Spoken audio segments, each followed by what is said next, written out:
People in the small coastal town of Varro had always lived with the sea as their neighbor. The sound of waves was the first thing they heard every morning and the last sound before sleep. Fishermen went out before sunrise. Children played near the docks, and old storytellers sat in small tea stalls, sharing tales the way others shared weather updates. One of these tales was older than anyone alive. It was the story of a strange warship that once appeared in the darkest times, something the townspeople called the Phantom Warship, but no one knew exactly when the story began. Some said it was hundreds of years old. Some believed it was even older.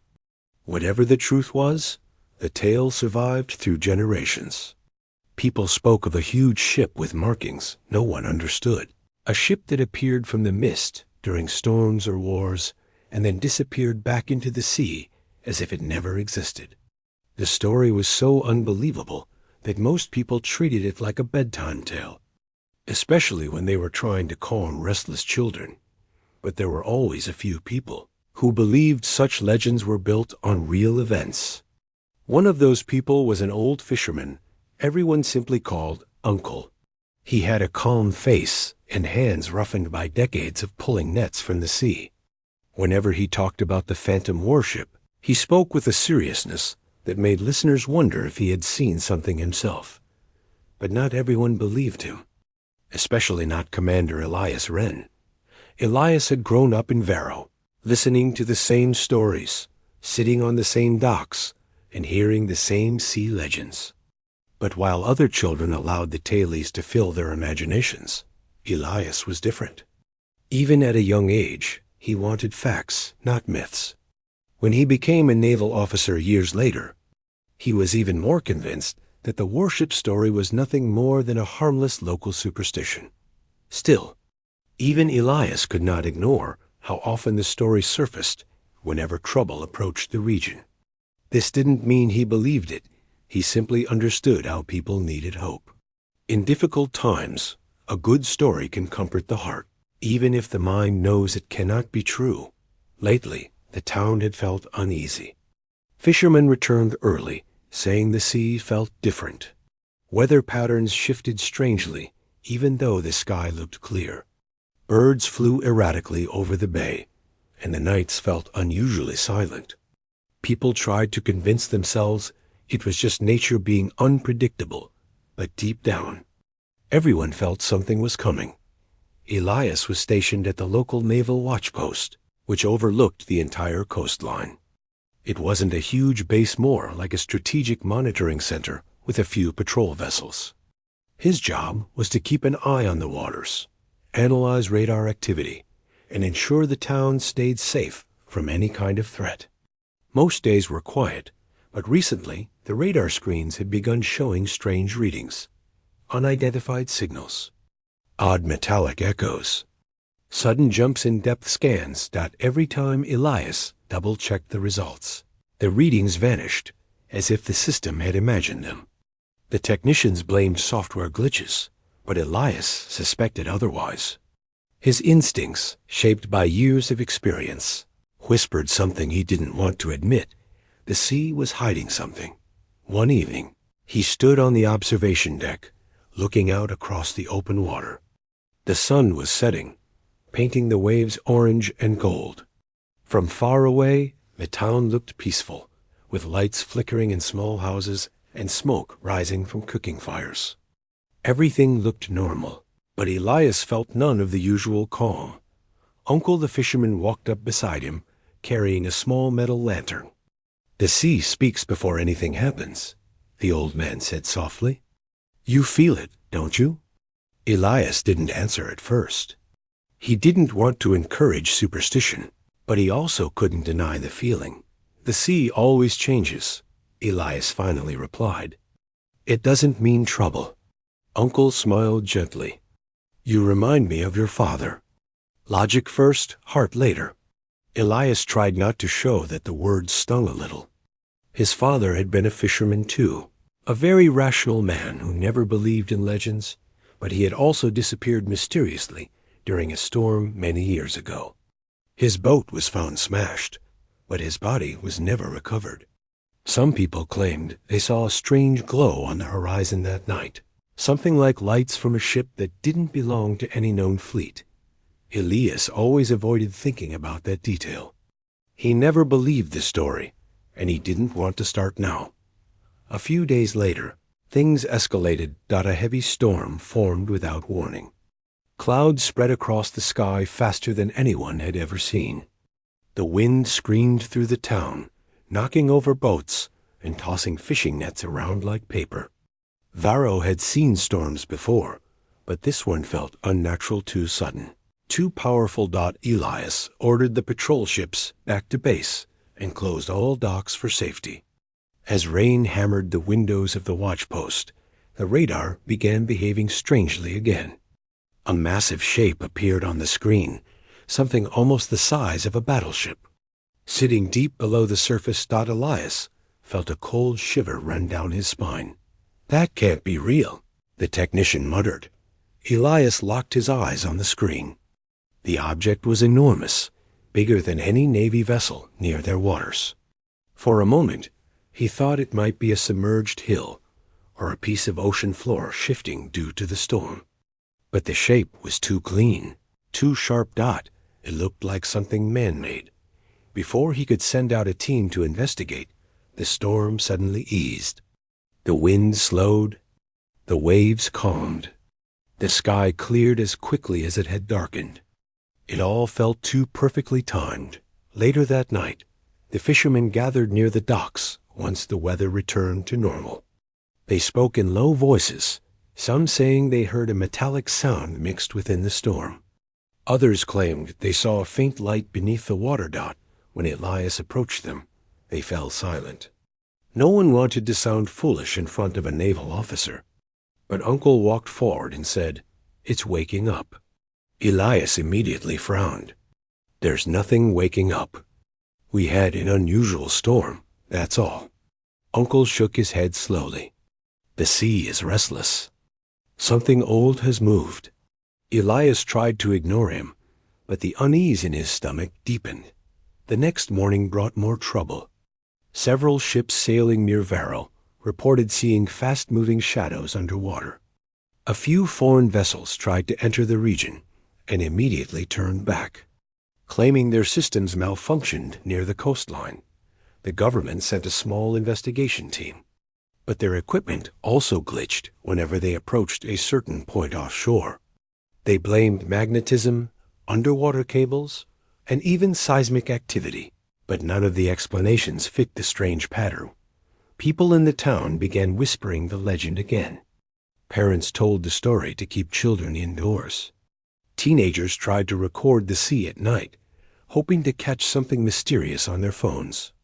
Even local shopkeepers spoke in hushed tones, as if raising their voice might disturb something beneath the water. Elias felt pressure from all sides. Locals spreading fear, officials demanding answers, and his own instincts warning him something was off.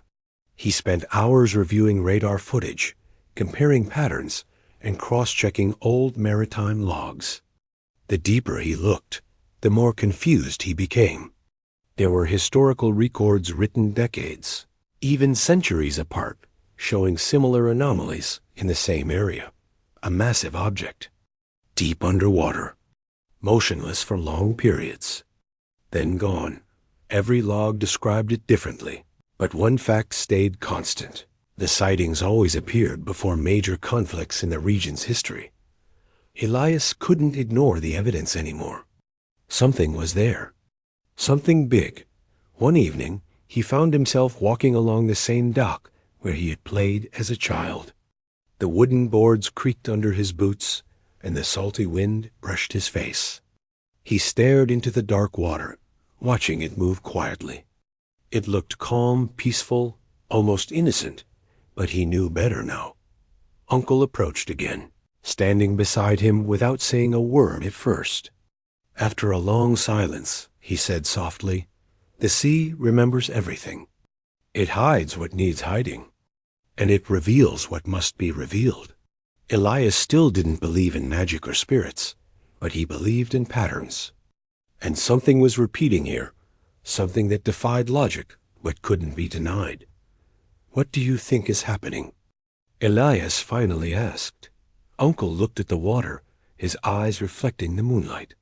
"The phantom warship shows itself only when danger is near."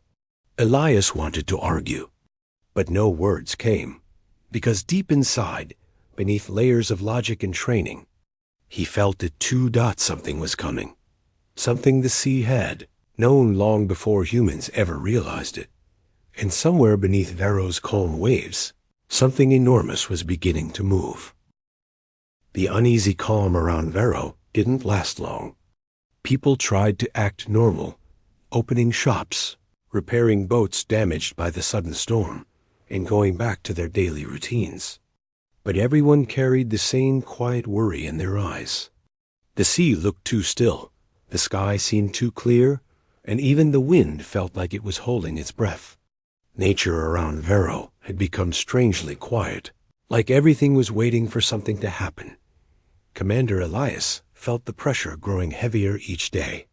He didn't show it, but it lived behind his calm expression. He spent long hours in the naval watchpost, reviewing new radar pings, checking old reports, and trying to understand why the sea around Varro was behaving so strangely. He knew the ocean could be unpredictable, but this was different. This was organized in a way nature normally wasn't. Things became even more confusing when the radar picked up unfamiliar activity just beyond the boundary of Varro's territorial waters. It wasn't normal ship movement. The signals were fast, sharp, and didn't match anything from fishing boats, cargo ships, or military vessels. It felt like a presence, something watching, testing, and slowly moving closer. At first, Elias thought it might be foreign patrols passing through international waters. But then reports started coming in from nearby regions. One ship claimed their navigation system failed suddenly near Varro, forcing them to turn back. Another reported that their sonar detected metallic echoes from deep underwater, almost as if something massive was shifting beneath them. These weren't casual problems. They felt connected, deliberate, like someone was sending warnings. Still, Elias remained careful. The last thing he wanted was to alarm the town without proof. But soon, proof arrived in a way no one expected. One afternoon, the sky turned cloudy faster than the previous storm. Not as strong, but thick clouds gathered low over the sea, casting a heavy gray shadow. The temperature dropped slightly, and the air felt heavy. People in Varro paused mid-work and stared at the horizon. Something about this shift didn't feel natural. Elias stood on the deck of the watchpost, scanning the water with binoculars. The sea was unusually empty, no fishing boats, no ferries, nothing. It was strange because normally, even on cloudy days, someone was always out there. Then suddenly, the naval radio crackled to life with a sharp sound. Unidentified vessels approaching. Bearing east. Speed increasing. The signal cut off for a moment, replaced by static. Elias tightened his grip on the radio. "Repeat. Identify yourself." "What vessels?" The voice returned, shaky this time. Multiple large crafts detected. Not responding to alerts. Moving toward Varro at high speed. Elias' heartbeat sped up. This wasn't normal. And it wasn't a coincidence. He ordered the radar system to zoom in on the incoming direction. The screen lit up with several bright blips, all moving together, all approaching the coastline. They were coming too fast and with too much coordination. It wasn't a friendly visit, nor was it an accident. Within minutes, alarms rang across the watchpost. A small group of unidentified ships had entered Varro's waters. Elias immediately ordered the evacuation sirens to sound across the town. These weren't loud enough to cause panic, just enough to alert people to stay away from the docks and move back from the shoreline. The goal was to keep everyone safe without creating chaos. People reacted quickly. Parents rushed to gather children from the beach. Shopkeepers closed their shutters. and fishermen hurried to secure anything that could be damaged during an emergency. The uncertainty was frightening, but the townspeople trusted their officers. Inside the watchpost, the tension tightened like a rope. Elias gathered his team and instructed them to prepare patrol boats for defense. They didn't want to fight, but they had to be ready. The unknown ships continued moving closer. They didn't broadcast any signals, didn't respond to calls, and didn't follow standard maritime communication. Their silence was even more unsettling than their presence. Through binoculars, Elias could just make out dark shapes moving in the distant fog, large silhouettes, silent and strangely coordinated. They moved in a formation that only trained forces used. This was no random group. Whoever they were, they had come with purpose. A gust of cold wind swept over the base, as if the sea itself shivered. Elias felt a strange tightening in his chest. Something about this moment felt like the start of something far bigger than a territorial breach. He ordered the patrol ships to move out and form a defense line further offshore. The naval crews followed instantly. None of them knew what they were heading toward, but every sailor understood their duty to protect their region and its people. The patrol boats approached the unknown vessels, keeping a safe distance but showing readiness. The enemy ships were larger, darker, and oddly shaped. They didn't look like commercial vessels or military ones from nearby countries. Their design was unfamiliar, almost experimental. Their hulls were smooth and black, absorbing light instead of reflecting it. Elias watched from the command center as the tension unfolded on the water. One of the patrol officers sent a final warning message to the intruders. No response. Only silence. Then, completely without warning, one of the unknown ships surged forward, cutting through the water at a speed no vessel that size should have had. The sudden movement caused waves to slam against the patrol ship, rocking it hard. Elias felt his heart stop for a moment. This wasn't just an intrusion. This was aggression. The unknown ships began spreading out, surrounding the patrol units. The radar screens filled with movement. The situation was turning dangerous fast. Elias immediately called for all available naval units in the region to be on standby. He ordered the town's emergency shelters to open. His voice remained steady, but his mind raced. Why here? Why Vero? And why now? Suddenly, something strange happened. The sea around the patrol boats began to churn, not from engines or waves, but from beneath. It was as if something huge was stirring deep under the surface. One of the patrol officers shouted over the radio, "There's movement below us, something massive too close." The radar confirmed it. A gigantic object was rising from the depths, heading toward the surface with slow, heavy motion. Elias stared at the screen, unable to believe what he was seeing. The object was enormous, larger than any submarine, larger than any known vessel. It moved steadily, almost calmly, like it wasn't rushed or afraid. The scene outside turned chaotic. Sailors gripped the rails of their boats as the water shook around them. Waves rippled outward in circular patterns. The enemy ships shifted formation, as if confused or surprised by the sudden activity beneath them. The rising shape glowed faintly on the radar, emitting a strange metallic echo. It wasn't a natural object, and it wasn't part of the intruding fleet. Elias' heart pounded. He knew what the radar showed. He just didn't want to believe it. A massive shadow began to appear under the water, visible even from the shore. Townspeople standing at a safe distance saw the dark stain growing in the sea and whispered nervously. Some prayed under their breath. Some backed away slowly. The old fisherman uncle stood near the edge of the dock, gripping his lantern tightly. His voice trembled, not with fear, but with a strange certainty. "It's waking. It's rising." Elias felt his breath catch. He wanted to shout that it was impossible, but there was no time to argue. The sea roared as the enormous object broke through the surface. Water exploded upward in a massive column, drenching the patrol ships and sending shockwaves across the area. The unknown fleet stopped moving completely, frozen in place as if stunned out through the crashing waves and steaming water. A gigantic metallic structure emerged, solid steel, massive and shaped like no modern vessel. The hull was covered in old markings, symbols no one recognized. The design looked ancient but powerful, like a forgotten titan pulled from the deep. Ali's throat went dried out. The phantom warship, the legend, the story everyone dismissed. The myth told to children.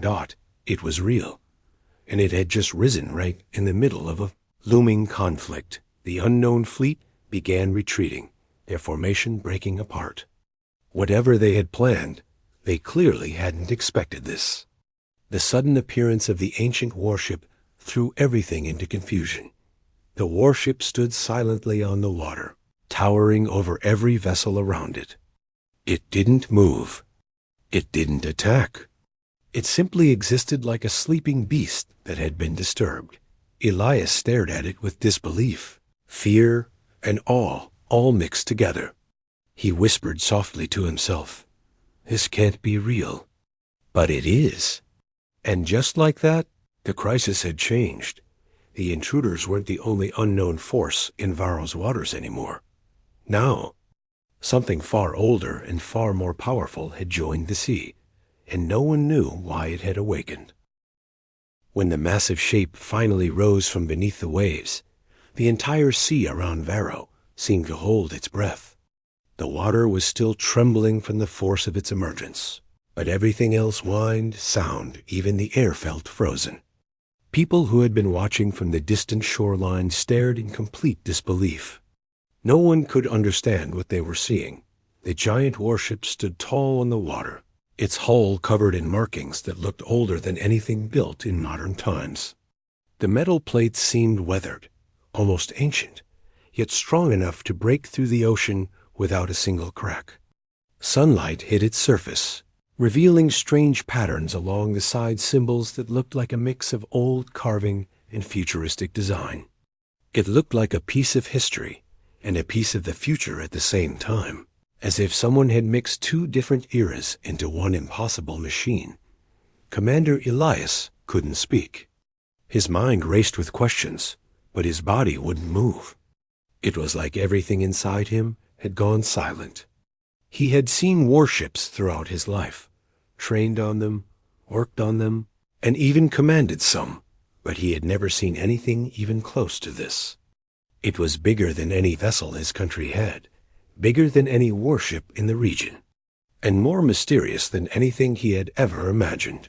The unknown fleet, the one that had surrounded the patrol ships, had stopped completely. They weren't advancing, retreating, or threatening anyone. They simply remained still, almost as if they were shocked too. Their formation broke apart slightly, and they gave the newly surfaced warship a wide space. As though they were afraid to get too close, the patrol ships bobbed in the waves, their crews trying to regain balance after the huge water surge. Many of the sailors were gripping the rails, staring with wide eyes. A few whispered to each other, unsure if they should be relieved or terrified. The sea had never felt so strange to them, so alive, unpredictable, and full of secrets. Elias leaned forward on the railing of the command deck, watching the warship closely. His heart pounded in a way he couldn't control. He didn't believe in legends, yet one was sitting in front of him. He didn't believe in magic, yet something unexplainable had risen from the sea. He didn't believe myths could be real, but now reality was forcing him to. The radio lines came alive with confused voices. Officers from the patrol ships tried to describe what they were seeing, stumbling over their words. They didn't know what to call the vessel, so they used terms like unknown object, massive craft, ancient structure, and possible mechanical anomaly. No phrase felt right. One of the younger officers finally said, "It looks like the stories." No one needed to ask which stories. Elias steadied his voice and replied, "Maintain distance. Do not approach unless ordered. Keep communication lines open." Inside, however, he felt a tremble of uncertainty. What were they dealing with? And why had it appeared now, right when Varro was facing danger? From the shoreline, people continued to gather at safe points designated by the evacuation instructions. No one dared go near the docks. The moment the ship rose from the water, the town felt as if it had stepped into a moment between history and myth. Even the birds flying above circled uncertainly, staying away from the ship as if guided by instinct. The old fisherman uncle, who had watched the entire scene with a calmness no one else possessed, whispered something under his breath. It wasn't fear. It wasn't excitement. It was something like recognition. Elias didn't hear the words, but he saw the look in Uncle's eyes, deep, almost sad, as if he had expected this moment long before anyone else had. Back at the watchpost, Elias ordered 2 small boats to prepare for boarding operations. They didn't know if they would be able to get close or if the ship was even safe, but he couldn't stand there waiting for answers to fall from the sky. If this ship posed a danger, they needed to know. And if it was here for another reason, they also needed to know. Within minutes, Elias, a small team of trained officers, and a few engineers suited up and boarded one of the boats. They made sure not to provoke the unknown fleet, keeping their lights visible and their speed slow. The sea was calmer now, almost unnaturally calm, as if the presence of the giant ship was holding everything steady. When the boat approached the warship, the size of it became even more overwhelming. The hull rose like a floating mountain above them, casting a long shadow across the water. The metal looked old but polished by time, as if the sea had protected it instead of corroding it. Every detail was crisp, sharp, and strong.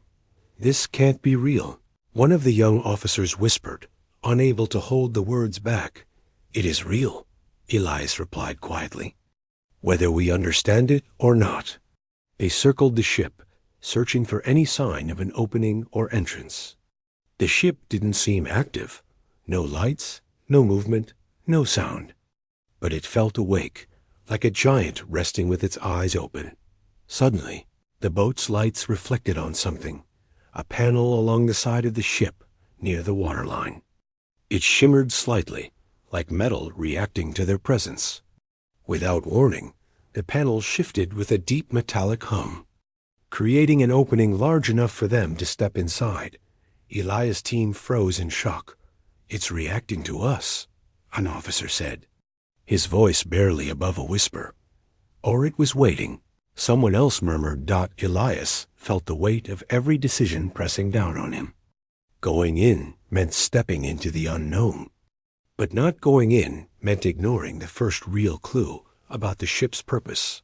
He took a steady breath and said, "We're entering." Inside the opening was a ramp leading into a dimly lit hallway. The air inside wasn't stale. It felt surprisingly fresh, as if the ship had been ventilating itself. The walls were metallic, with smooth curves, not sharp angles, and every surface had small glowing symbols running along it. The lights didn't flicker. They pulsed softly, almost in rhythm with the ship, like it had a heartbeat. No one spoke for a while. The silence inside didn't feel dangerous, but it felt powerful, as if the ship was carrying memories of everything it had seen. As they moved deeper, they found rooms that looked like control centers. But the controls were nothing like modern technology. There were no buttons, levers, or screens. Instead, there were smooth surfaces that responded to touch, glowing brighter when hands came near. It was advanced, but also strangely intuitive. One of the engineers brushed his fingers across a panel, and a transparent display appeared in the air, floating like a hologram. Everyone jumped slightly, shocked by how seamlessly it activated. Elias examined the symbols on the screen. They weren't from any known language. They looked like a blend of ancient script and technical blueprints, telling a story he couldn't understand, but could somehow feel was important. They continued exploring, finding long empty corridors, storage rooms with unfamiliar equipment, and machinery that hummed without electricity cables or fuel lines. Everything inside the warship felt alive, but not in a threatening way, more like it was waking up slowly, trying to remember itself. Then they reached what looked like the main command chamber. It was a large circular room with a wide, central platform. Overhead, thin lines of light moved across the ceiling, tracing soft patterns. The entire room vibrated faintly, as if acknowledging their arrival. Elias stepped onto the platform, and the lights across the room pulsed gently in response. He felt a strange sensation, like the ship recognized his presence. Not as an invader, but as someone it needed. One of the officers whispered, "Is it choosing us?" Elias didn't answer. He didn't know.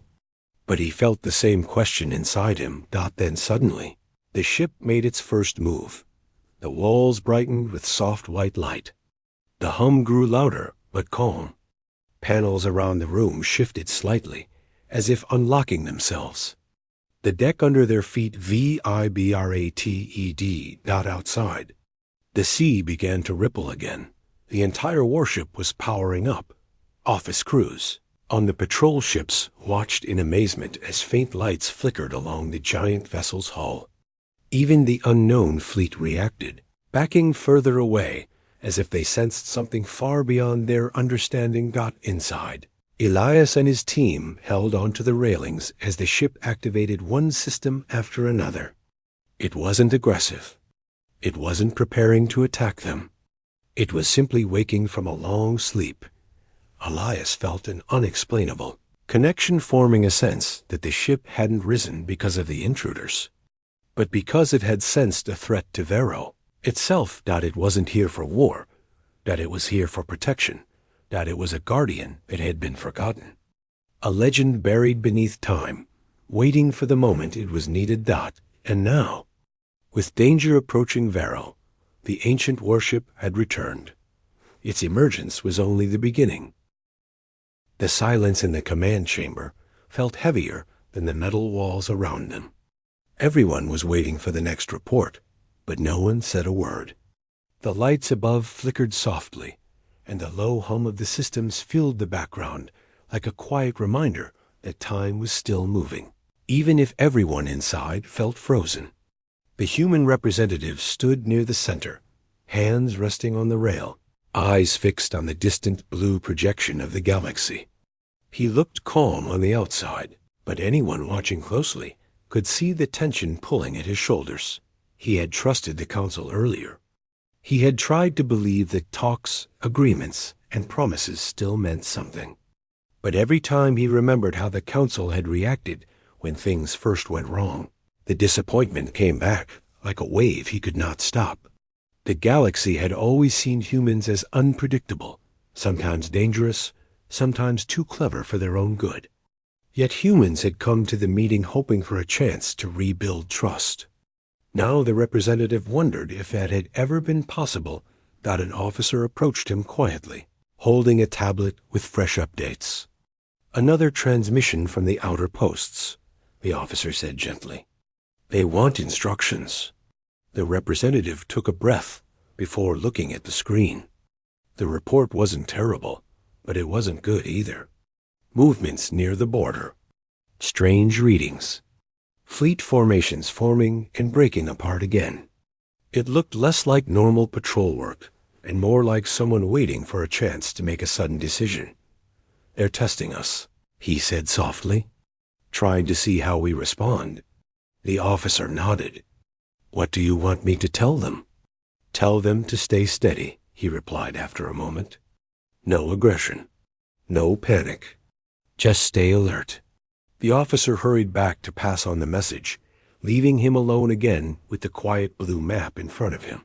He watched the shifting dots of light, the ships, the stations, the moving borderlines, and wondered if somewhere beyond that, Another group was staring at a map just like this, asking the same questions.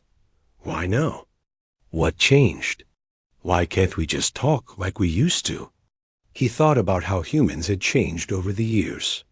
They had grown stronger, yes, but they had also grown tired. Tired of defending themselves against fear. Tired of being judged for actions done centuries ago. Tired of being expected to act calm when others pointed weapons at them.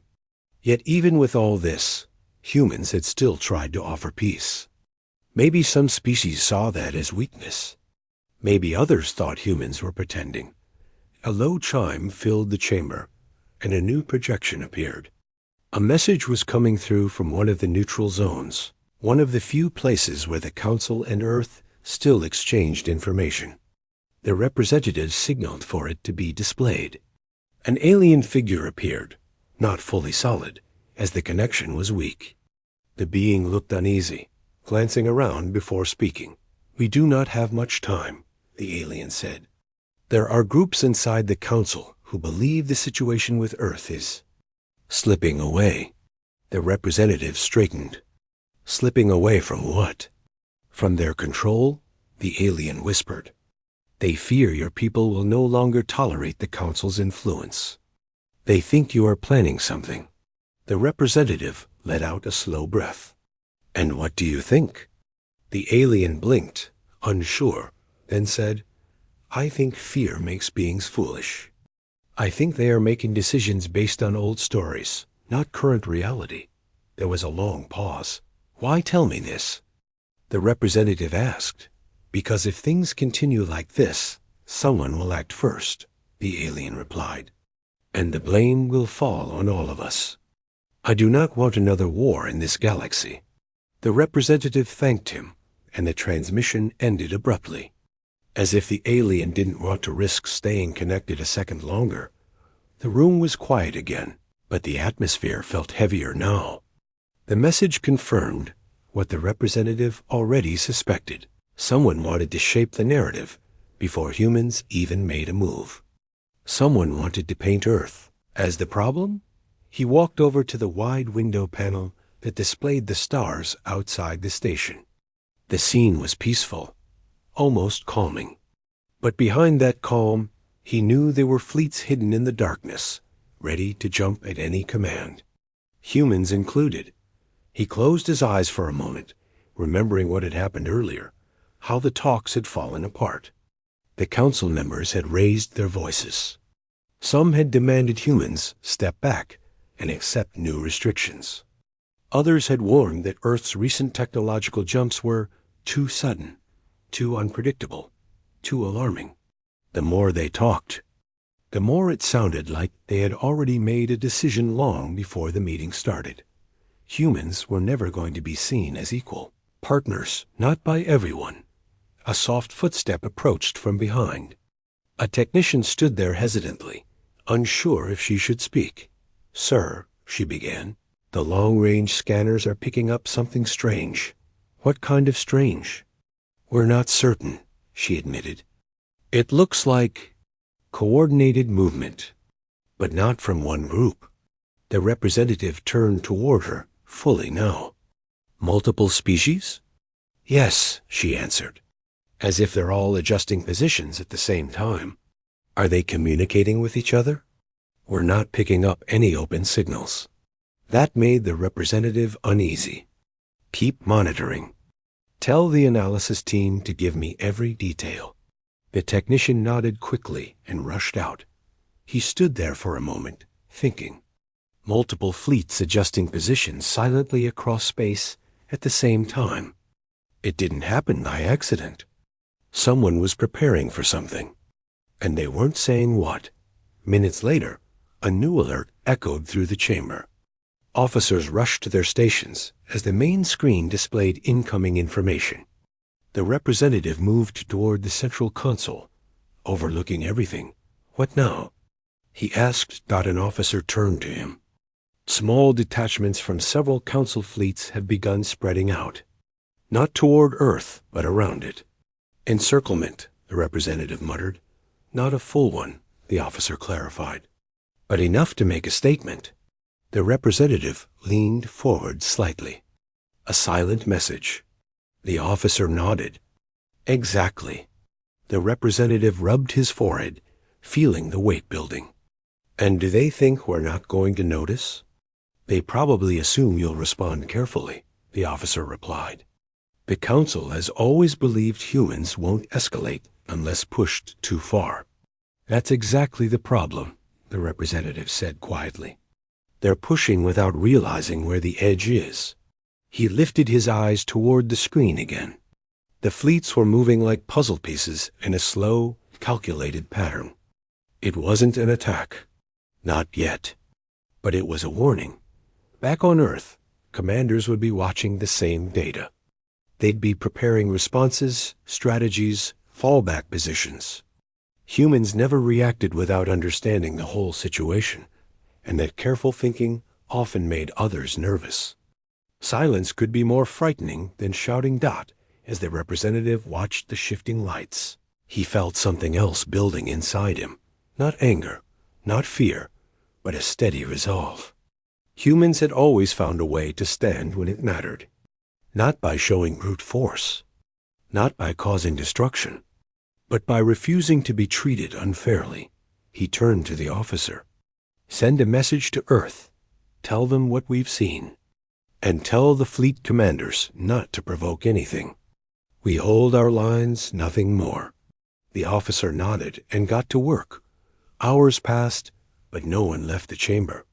Everyone sensed something approaching, something important. The representative stayed there the whole time, watching the reports come in one after another. Everything seemed to be tightening around a single moment. Then a sudden ping echoed through the chamber. New transmission. A voice called out. From who? The representative asked quickly. A private, encrypted line, the officer replied. Not council. Unknown origin. The representative gestured. Put it through. The screen flickered, and slowly an unfamiliar silhouette appeared. The figure was cloaked in shadows, voice disguised, identity hidden.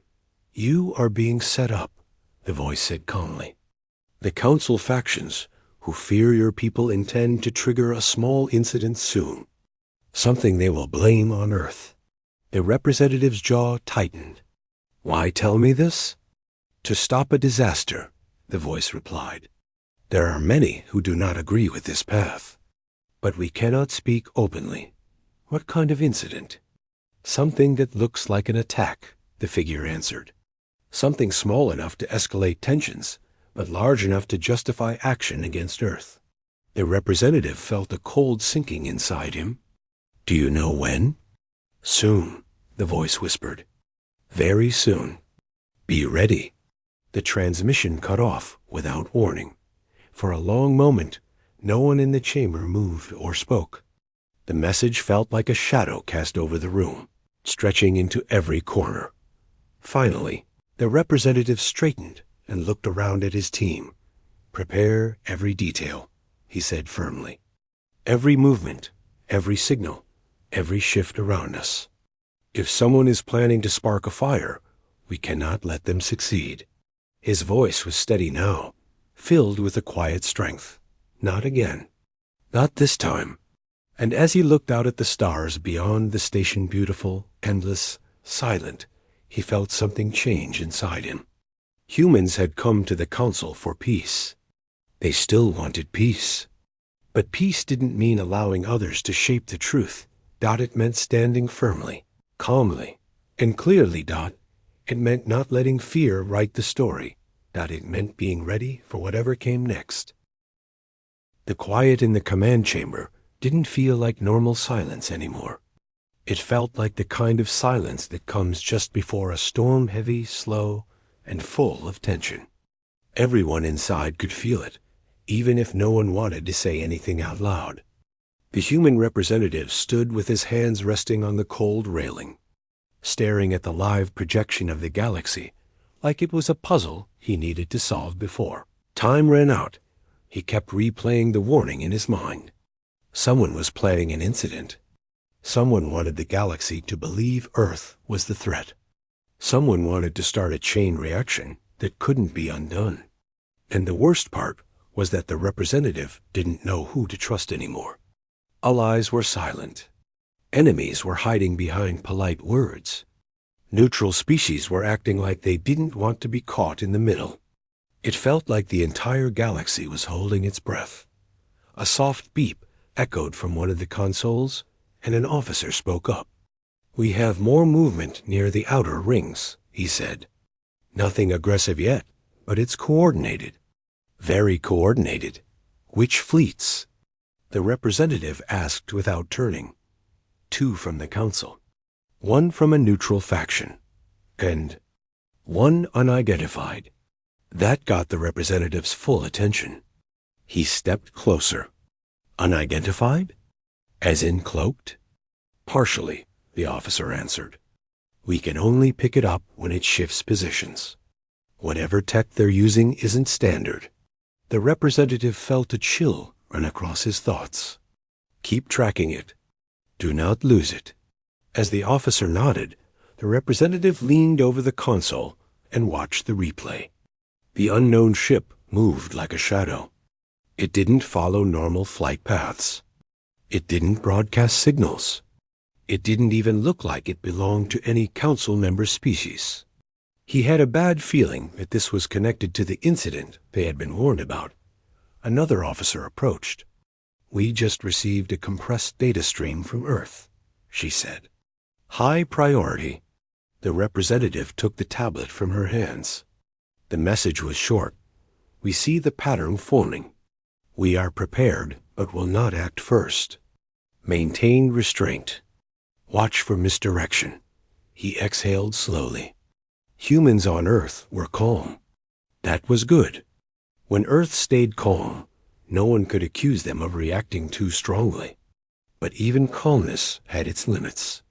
The representative knew very well that if someone threatened the safety of humanity, Earth would stand up fast and firm. He set the tablet down and turned to the officers. "We keep everything defensive. No sudden moves. No changes in fleet posture unless absolutely necessary." One officer nodded, but another hesitated. "Sir, if they're really planning something, then won't staying still make us an easy target?" The representative gave him a steady look. "Maybe, but moving too fast will make us look guilty. Right now, every sensor in the galaxy is watching us. If we act even slightly out of line, it will be used against us." The officer lowered his eyes. "Understood." Time passed, slow, heavy. Every minute felt stretched thin, like the universe was waiting for a signal. Suddenly, alarms lit up across multiple panels. Unknown flare detected. Someone shouted, "Location?" The representative asked sharply. "Near the neutral border, close enough to be noticed by everyone, but far enough from Earth's territory." "What kind of flare?" The officer zoomed in on the sensor scan. "Energy blast. Not large enough to destroy anything, but big enough to look like a shot." The representative felt a surge of frustration. "They're staging it."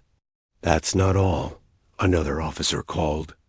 "A council cruiser nearby is broadcasting an emergency distress message. They're claiming they were attacked." The representative's eyes narrowed. "By who?" The officer hesitated. "They say the signature looks human." A cold, controlled silence filled the chamber. Every officer froze. The representative spoke quietly but firmly. "Show me the signature reading." The scan projection appeared in the air. For a moment, it did look like something Earth might produce, at least to anyone who didn't understand human technology well. But the representative saw the difference immediately. "This is fake," he said. "They're using an outdated pattern. Humans haven't used this type of energy output in years." "Will the council know that?" an officer asked. The representative shook his head. "Not unless they want to know." The distress call grew louder, being relayed across the network. Other fleets started shifting position slowly, like beasts waking up after a long sleep. The representative could see the pattern forming. This was exactly the moment someone wanted. Prepare a counterstatement, he said. We must stay ahead of the story. Officers rushed to their stations. He turned to the communications team. Send a clear message to all frequencies. Earth denies involvement. We have no ships in that sector. And demand the source of the incident be investigated by neutral observers. The officer typed rapidly. Message ready, sir. Send it. The moment it went out, the room felt a little less suffocating. But the representative knew this was only the beginning. Whoever created this fake attack wouldn't stop at just one attempt. Minutes later, the sensors beeped again. Movement from the unidentified ship. An officer said, "It's dropping something small drones?" The representative leaned closer. The drones scattered in different directions. Some headed toward council ships. Some moved toward empty space. One, however, drifted toward a human listening post. What are they doing? He asked. They're releasing false signals, an officer replied. Spreading confusion. It'll look like multiple ships are engaging in random attacks. Then this is worse than we thought, the representative said quietly. They're trying to create a picture of chaos and then blame us. Another alarm burst through the chamber. A small explosion detected near a council frigate. A voice shouted, "Casualties?" The representative asked quickly. No. It was staged, an officer replied after a moment. Just damage to the outer hull. No internal harm, but enough to look real, the representative muttered. The officer nodded slowly. Yes. A new message flashed in red on the panel. The council is requesting immediate explanation from Earth, an officer said. The tone of his voice told everything. Things were accelerating. They're pushing toward a decision, the representative said. They want to prove humans are responsible. What do we do? Someone asked from across the room. The representative took a long breath. We stay calm. We keep records of everything. And we don't let them bait us. He walked to the center of the chamber and tapped the main console. The hologram of the galaxy shifted, highlighting each fake signal, each drone path, each staged blast. Look at this, he said to his team. This isn't chaos. This is a script. Someone is writing a story and trying to force everyone to believe it. One by one, the officers gathered around him, watching the pattern unfold. They want Earth to look unpredictable, the representative continued. They want the council to say humans can't be trusted. That's why every incident is small, big enough to cause fear, but not big enough to start an actual war. But why? An officer asked. Because, the representative said, if they can make humanity look dangerous, the council can justify more control, more restrictions, maybe even surveillance of Earth. The room fell silent again. Another message came through this time from a neutral species. It was short and simple. We know you didn't do this. Someone is playing a dangerous game. That message gave the representative strength. They weren't completely alone. Send them our thanks. He told the communications officer. As the situation continued to shift outside, the representative made his decision. We need proof, he said. Clear, undeniable proof that these incidents are fake. That unknown ship is the key. If we can track it long enough, we may find where the signals are coming from. An officer spoke up. But what if they realize we're tracking them? Then we'll deal with it, the representative replied. But we can't sit here while the galaxy thinks humans are behind this. He turned toward the brightest star on the map, the one closest to the staged incident. Prepare a silent probe, he ordered. Unmarked. No transmissions. Send it toward the unidentified ship. It will record everything. The officer hesitated. If we send a probe and someone catches it, won't they accuse us again?